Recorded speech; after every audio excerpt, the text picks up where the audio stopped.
My wife, Iris, sat on the couch next to me, holding the bowl of popcorn in her thin hands. On her other side, our little boy, Freddie, sat. He looked just like his mother, with the same dirty blonde hair and faraway eyes, like the eyes of a dreamer. The movie played across our flat-screen TV, some CGI comedy with talking penguins and llamas that could drive cars. It was some garbage from Disney I would never have watched in a million years. But Freddie liked it, so I suffered through it for him. We had turned off all the lights in the house for the movie. Only the TV's flickering colors illuminated the room, sending dancing shadows that flashed out behind us. Suddenly, outside the living room window, a bolt of lightning came down from the sky, splitting a tree in our front yard in two. Light flooded in through the window, as if the flash of a nuclear missile were ripping its way across the town. A crash rang out as the tree split down the middle, its massive branches tumbling down onto the lawn. I jumped as the ground shook. More lightning flashed nearby, hitting other houses and lawns on the street. "Damn, there wasn't supposed to be any storms," I said in surprise. The TV had gone black, and now we sat in darkness. For a long moment, I thought the power had gone out. Abruptly, it came back on with a roar of white noise and a flickering of static. The volume seemed to be increasing by itself, growing into a rushing cacophony like a waterfall. I saw Iris try to scream something, but I could only see her lips move.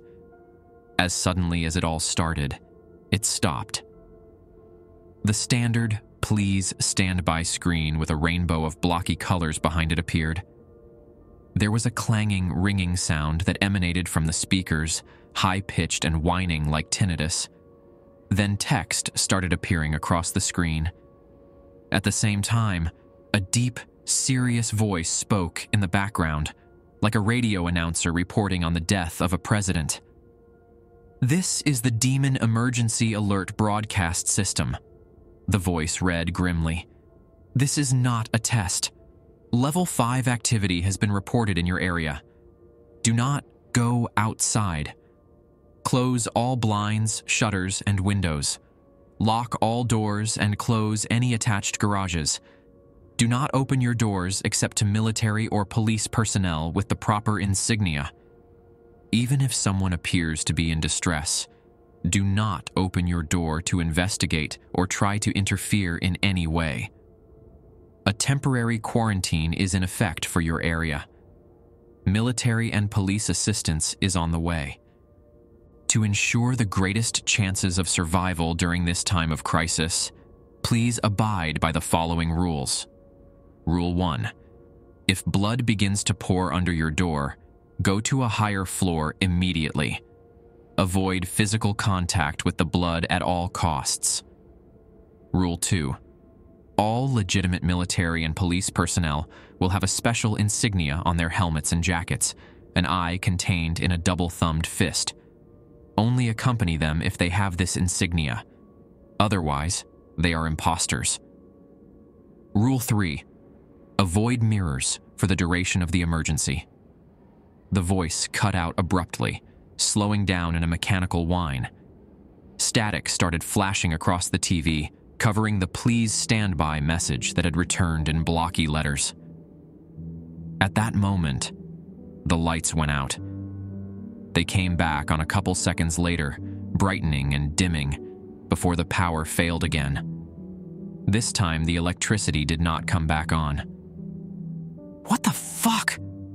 Iris whispered next to me, taking out her phone and shining the light across the dark living room. "That was pretty weird. Everything looks different outside, too. I was just outside an hour ago and the moon didn't look anything like that." She pointed. I got up, realizing she was right. The nighttime sky outside looked strange. I looked out the front window, seeing the moon was cast in a fluorescent orange light. The cloudless sky had a dark red glow to it, as if some kind of eerie smog had covered everything. I had seen similar things happen after massive forest fires in the past. "What happened, Dad?" Freddy asked in his small voice. "Where's the movie?" "I think we lost power, little man," I said, ruffling his hair in a nonchalant manner. I didn't really believe the emergency broadcast after all. I figured some teenager had hacked the TV station and decided to play a prank, or perhaps some disgruntled employee had done it on his last day as a kind of fuck you to the station. I had heard of similar things happening before. It was somewhat strange how the power had gone out and the sky had changed, but I felt sure that it could all be logically explained. Someone shrieked outside. I looked out onto the dark street, seeing the silhouette of someone running frantically down the middle of the street, zigzagging wildly. As the figure got closer, I realized it was a young woman. She looked like she was in her mid-20s. She wore a white shirt and khakis. Her clothes were soaked in streams of blood that made the fabric cling to her trembling body. I saw a vicious gash bitten into her left shoulder, a wound so deep that the white bone peeked out through the ragged patches of flesh. "Help me," she wailed, her eyes wild and panicked. "Why won't anyone help me?" She staggered and fell forward, crying and bleeding all over the road. I was about to run outside to see what was wrong with the young woman when I saw another silhouette creeping up behind her. It looked like the body of a man, but something was wrong.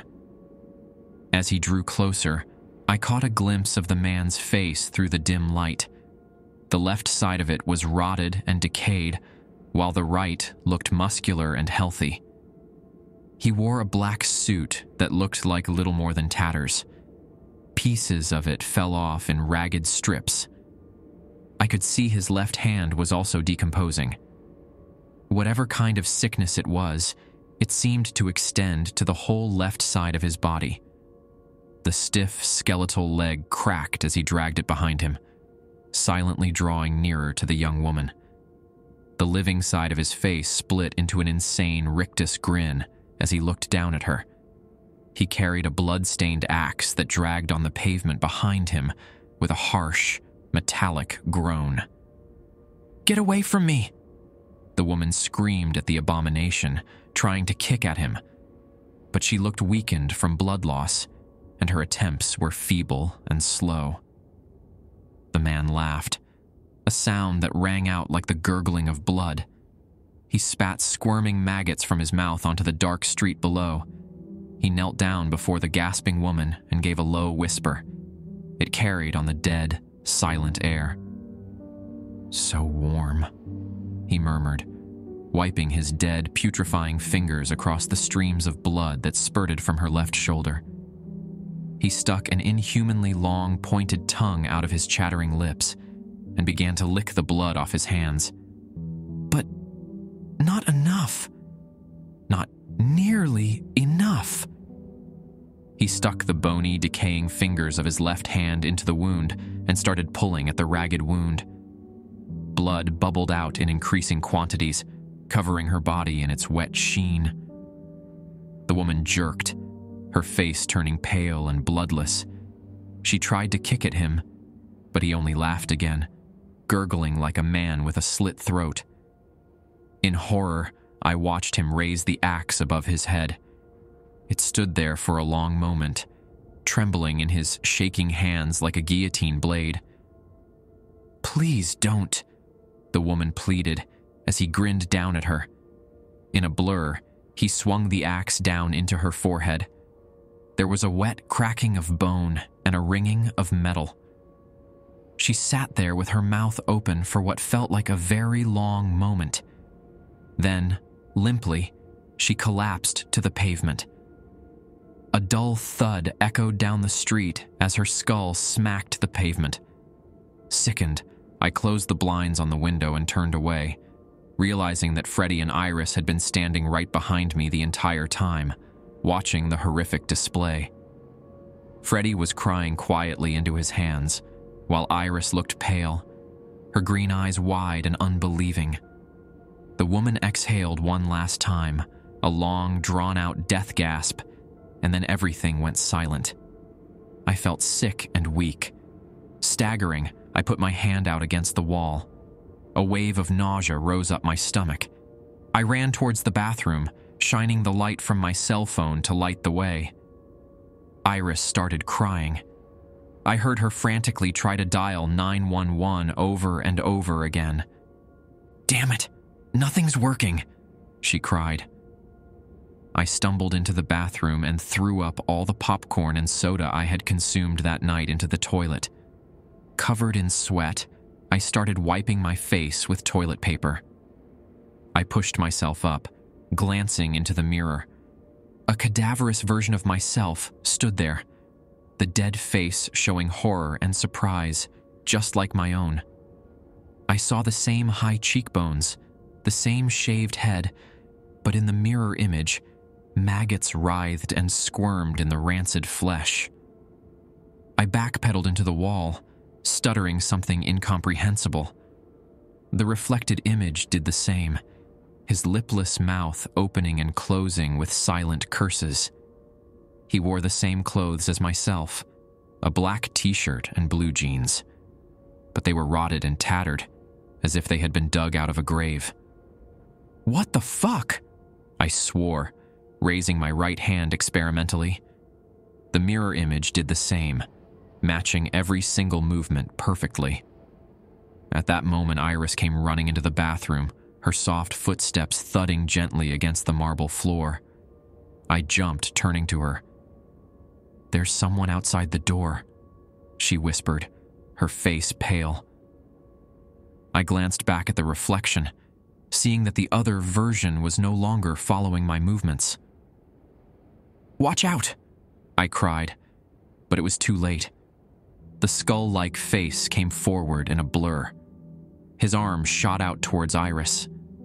The surface of the mirror swirled as if it were made of water when his pale flesh made contact with it.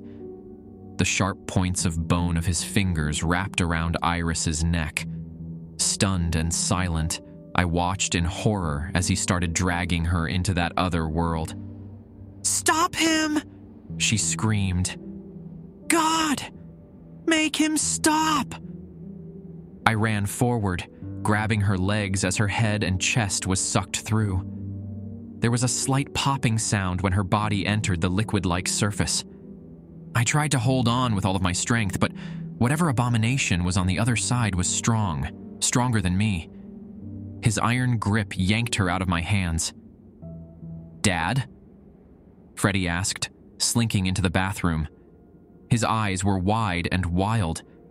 He looked around, confused. "Where's Mom? Who's screaming?"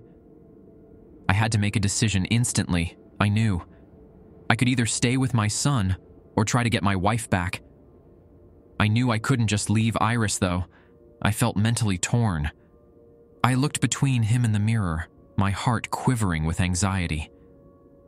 "Freddie, go wait in the living room," I said. "Hide behind the couch. Don't answer the door or say anything to anyone, no matter what. I'll be right back." I wasn't sure if I would or not. Before I turned to the mirror, I patted his head. "Remember the rules they read us on the TV?" He nodded, but he was only a 7-year-old boy. How much did he really understand? Hell, how much did I even understand? I hadn't followed the rules, and now Iris was kidnapped. I turned back to the mirror, seeing that I had no reflection now. There was no sign of Iris or the rotted corpse with my face either. Slowly, I walked forward, putting my trembling hand out towards its silvery surface. My fingers went through the mirror as if it were mere air, but I felt something freezing cold ripple around my skin. Pins and needles rushed up my arm. Taking a deep breath in, I pushed myself up on the counter and went all the way through. I fell forward onto the marble surface of the bathroom floor, putting my hands out to break the fall. As I glanced up, I realized how strange everything looked. The world here was in constant motion, as if a fog-like void shimmered over the world. The floor's surface danced with whirls of shadow. They felt as freezing cold as liquid nitrogen as they passed over my body. Shivering and hugging myself, I pushed myself up off the floor. The walls and ceilings, too, rippled in the same black currents. I glanced around, seeing the white bathtub filled to the brim with dark blood. It bubbled constantly, as if someone were drowning under its surface. Bloody handprints of all sizes smeared the sides of the tub. The smell of copper grew strong, mixing with the strange smell that emanated from the shadows, a pungent, chemical odor like ammonia. I passed by the mirror, seeing that here, too, I had no reflection. I felt like a vampire, staring into that blank emptiness.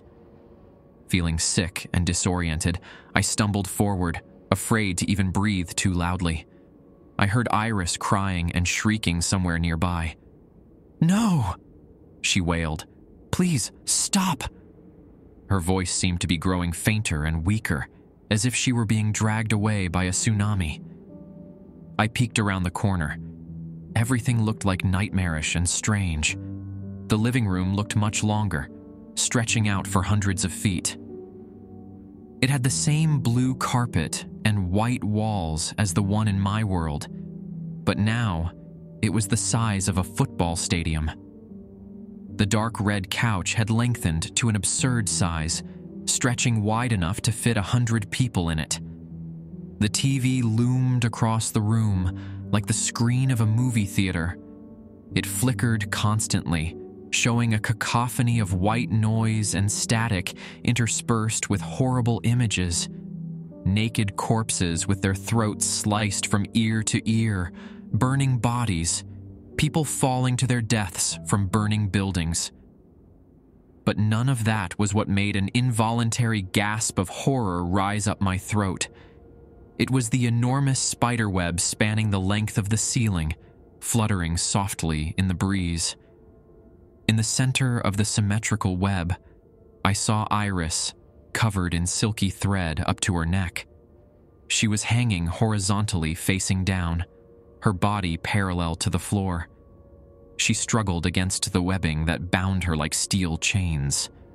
Her eyes bulged from her head as she stared fixedly at the cadaver approaching her. Crawling upside down towards Iris was the monstrous image of myself I had seen in the mirror, but he had transformed into something spidery and eldritch. He skittered along with 4 arms and 4 legs now. The emaciated limbs poked out of his tattered rags of clothes, forked and elongated, the skin pale and covered in purple sores and deep gashes. Iris continued to plead and shriek in horror as it drew near. The creature's chattering fangs and blackened gums approached her neck. At the penultimate moment, Iris saw me, peeking around the corner of the bathroom. I stood there, unsure of what to do. I thought of trying to scream out, to throw something at the creature. But then what? We would both die, and then who would be left alive to protect Freddy? I didn't know what to do. These thoughts passed through my head in the space of a single moment as we stared at each other. Her eyes shone with a moment of clarity, even as waves of mortal terror shook her body like a hurricane. "Save Freddy!" she screamed. "Run! Go, Jack!" The creature noticed her staring at me instantly. He curved his long neck and twisted his spidery limbs, clutching the thick strands of silk with his skeletal limbs. The creature turned to me. He had a face like a skull. His filmy eyes regarded me intently. Silver streams of saliva dripped from his mouth. He gave a wide, insane smile, then turned back to Iris, unhinging his jaw. The pale, dead skin tore with a wet ripping sound. The yellow, sharp points of teeth gleamed darkly in the currents of rippling shadow. I turned, sprinting back into the darkness of the bathroom as the crunching of bone and the shrieking of my wife followed me out. I had to repress an urge to vomit. With all of the speed I could muster, I staggered forward to the counter, where the mirror sat revealing the image of my house, an image that still lacked my reflection inside. Iris's pleas and screams rapidly weakened. I heard her choking and gasping. A few moments later, I heard a rapid skittering of many legs approaching the bathroom. I started to pull myself up on the counter to escape this hellish mirror world. Something creaked in the doorway behind me. I glanced back in fright, seeing the abomination with the 8 limbs creeping up behind me. He stood only a few feet away from me now. As my eyes met his white, dead ones, his cadaverous face split into a sickly grin. A wave of adrenaline shook my body. My vision turned white in the darkness. With a pounding heart, I pushed myself up and lunged through the mirror. The 8-limbed abomination with my rotting face gave an insane shriek. I felt a freezing cold hand wrap around my ankle and begin to drag me back. "No!" I shrieked, trying to kick blindly at the mirror creature's dead face. "I'll never go with you. Never!" I smashed my sneaker into his jaw. There was a shattering sound, as if a ceramic vase had been dropped. The chattering of sharp teeth and the shrieking cut off abruptly. Looking back, I saw the corpse's broken jaw hanging on by only a few shreds of tendons and muscle. The eyes went slack, and I felt the grip loosen for the briefest moment. I pushed myself forward and slid through the mirror. The freezing cold pins and needles sensation returned, running over my body like water. I collapsed head first onto the sink, rolling onto the floor with a jarring thud. The shrieking of the 8-limbed corpse continued behind me. I saw him trying to force his elongated body through the mirror. The long arms with their sharp fingers reached through, swiping wildly at the air. Before I could escape, one of them came through and cut 4 deep gashes into my chest. My shirt instantly became soaked in blood as a burning pain ran up my body. I heard someone pounding at the front door, but in the panic of the moment, I could barely think. As the rest of the cadaverous body tried to push his way through the mirror, I dragged myself out of the bathroom. I slammed the door shut, even as the sounds of breaking and shattering followed me out of the bathroom. Ignoring the pain radiating through my body, I ran over to the couch and began shoving it towards the door. The door shuddered in its frame. The house and the floor shook as the corpse threw his enormous body into the wood over and over again. Cracks spiderwebbed down the front of it, and I knew it wouldn't last more than a couple more seconds. "Freddy!" I screamed, looking around frantically. My heart dropped when I remembered I had told him to hide behind the couch. He was not here, not anywhere in the living room. "Freddy? Where the hell are you?" "Dad?" A voice responded from outside. It sounded like Freddy's voice, but it was eerie, as if his voice had gotten caught between stations on the radio. It sputtered with static. It fell and rose in an ear-splitting scream. "Dad, let me in, please. They're going to hurt me." I ran to the front door, looking outside, but I saw no sign of Freddy.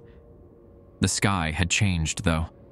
The moon had changed from orange to a dark red, the color of a burst blood blister.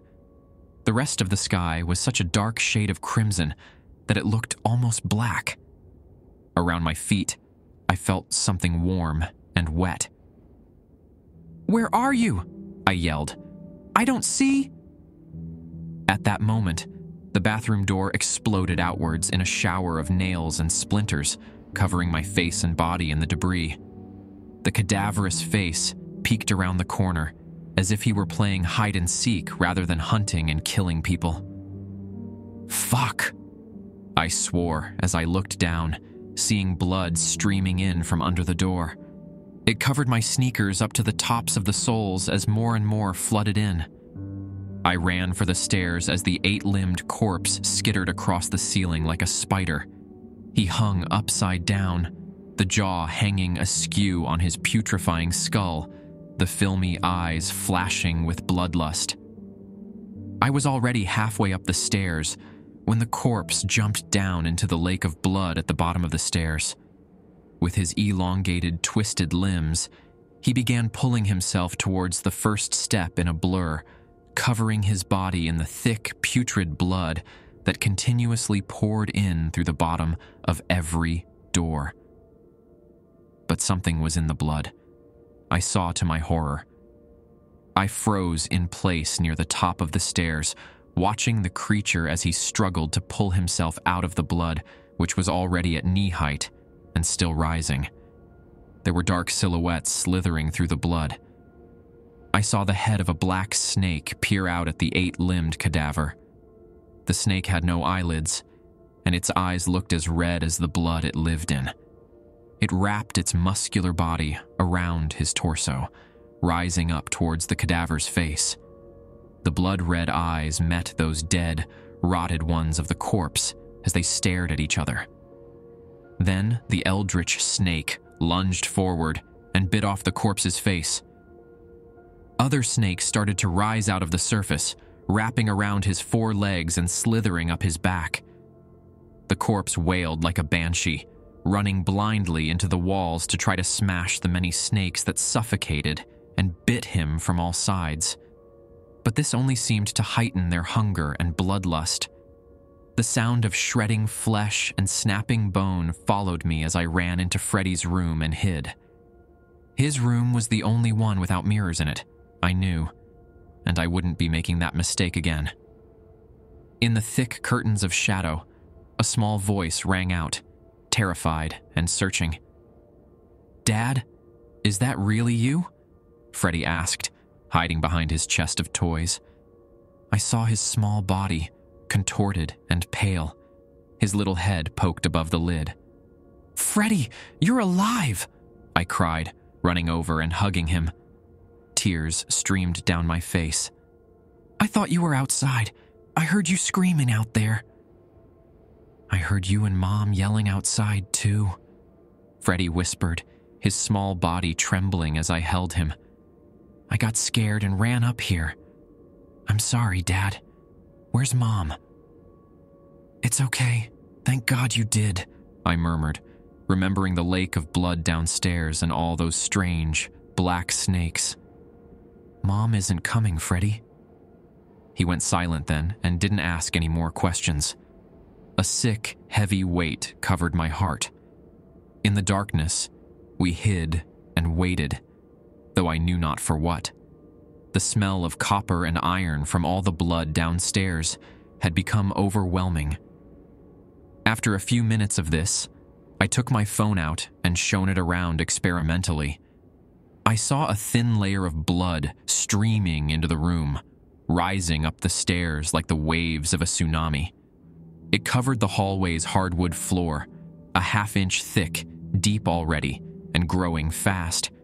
Dark shapes slithered and writhed in it. Small waves pushed the lake of blood towards us, and within seconds, my shoes were submerged in it. "Dad?" Freddy asked in a panicked voice. "What's that? There's things inside of it." Without thinking, I picked Freddy up and held him above my body. "We need to get to the attic," I whispered to him, sprinting through the rising pool of blood with my son in my arms. "Don't be afraid, Freddy. We'll make it." I had nearly reached the hallway where the pull cord for the attic stairs hung when something wrapped around my feet. I went flying forwards, dropping Freddy in the pool of blood. He was submerged up to his waist instantly. His small body writhed in terror. "Help me! Help me!" he screamed, flailing his arms as black snakes circled him like hungry sharks. The one wrapping around my legs continued slithering up my body. A rising sense of horror and panic filled me. At that moment, I knew I was doomed. I only hoped I would see Iris again. Then I noticed spotlights turn on outside, filling the inside of the house with a radiance like the sun. All of the windows upstairs suddenly smashed inwards. A spotlight shone through the nearest of them, illuminating me and Freddy in our frantic struggles against the snakes. Men in SWAT gear crawled through the shattered windows. With their gas masks, their faces looked like insects with too many compound eyes. On their helmets and jackets, I saw a strange symbol, a double-fisted thumb holding a staring, lidless eye. Dozens of them streamed in, shooting the snakes that circled Freddy and me. As the one wrapping around its body slowly wound its way towards my face, one of the black-clad men came up behind it and shot it in the skull. The snake's body collapsed all around me, its muscles loosening in death. With relief washing over me, I ran to our saviors. "Get us out of here," I pleaded. "There's horrible things happening." The man nodded in his black military gear, his mask revealing nothing. "Follow me," he said dispassionately, starting towards the roof. "You two are the only survivors we've found so far. It truly is a miracle anyone's still alive." I could only agree silently. "This must be all over every news channel," I said. The masked man shook his head. "No one knows about this," he responded. "No one but you two and our group. The media won't say shit. They do what we tell them." I followed the men out onto the roof. Helicopters crisscrossed the skies, illuminating the houses and streets with many bright spotlights. As a helicopter slowly lowered itself down to take Freddy and me away from that pit of nightmares, dropping a rope for us to ascend, I glanced around my town one last time. Many of the houses were destroyed or burning, sending thick clouds of black smoke into the blood-red sky. Men in full SWAT gear zoomed around the blood flooding the streets in boats, the whirring of the motors echoing like angry hornets. Turning away, I followed Freddy into the helicopter and never returned. Iris is dead, and Freddy and I have seen enough horrors to scar us for 1,000 years. In my heart, I know it is my fault my wife died. I didn't follow the rules, and she paid the price. I will hear those dying, panicked screams until my final breath.